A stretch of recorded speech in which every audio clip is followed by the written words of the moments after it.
ವಯೋವೃದ್ಧರಿಗೆ ನೆರವಾಗಿ ಮಾದರಿಯಾಗಿದ್ದಾರೆ ಪೊಲೀಸ್ ಅಧಿಕಾರಿ. ಕೊಪ್ಪಳ ಡಿವೈಎಸ್ಪಿ ಮುತ್ತಪ್ಪ ಸವರಗೋಳ್ ಇವರ ನಡೆಗೆ ಮೆಚ್ಚುಗೆ ವ್ಯಕ್ತವಾಗಿದೆ.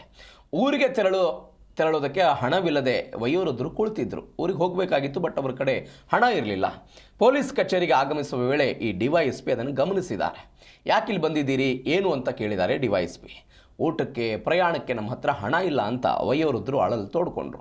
ವಯೋವೃದ್ಧರ ಸ್ಥಿತಿ ಕಂಡು ಸಹಾಯ ಮಾಡಿದರು ಪೊಲೀಸ್ ಅಧಿಕಾರಿ. ಬಸ್ ನಿಲ್ದಾಣಕ್ಕೆ ತಮ್ಮ ವಾಹನದಲ್ಲಿ ಡಿವೈಎಸ್ಪಿ ಕಳಿಸ್ಕೊಟ್ಟಿದ್ದಾರೆ. ಡಿವೈಎಸ್ಪಿಗೆ ಪೊಲೀಸ್ ಸಿಬ್ಬಂದಿ ಶ್ರೀಕಾಂತ್ ಕೂಡ ಸಾಥ್ ಕೊಟ್ಟಿರೋದು. ರಾಯಚೂರು ಜಿಲ್ಲೆಯ ಮೂಲದವರು ಇವರು.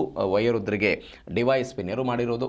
ಪೊಲೀಸ್ ಅಧಿಕಾರಿ ಹಾಗೂ ಸಿಬ್ಬಂದಿಯ ಮಾನವೀಯ ಕಾರ್ಯದ ವಿಡಿಯೋ ವೈರಲ್ ಆಗಿದೆ. ಸಾರ್ವಜನಿಕ ವಲಯದಲ್ಲಿ ಅಧಿಕಾರಿಗಳ ಈ ಕಾರ್ಯಕ್ಕೆ ವ್ಯಾಪಕವಾದಂಥ ಮೆಚ್ಚುಗೆ ಆಗಿದೆ.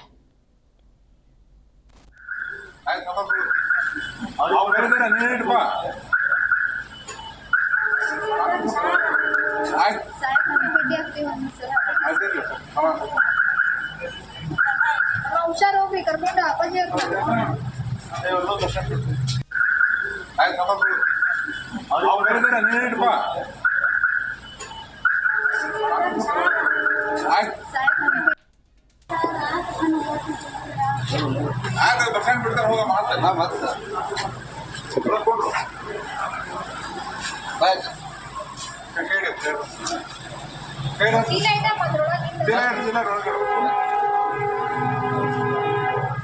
ಸರಿ ಚಿಲ್ಲ ತಕ್ಕರಮ್ಮ ಸರ್ ಕೊಡ್ರಿ ಹೇಳು.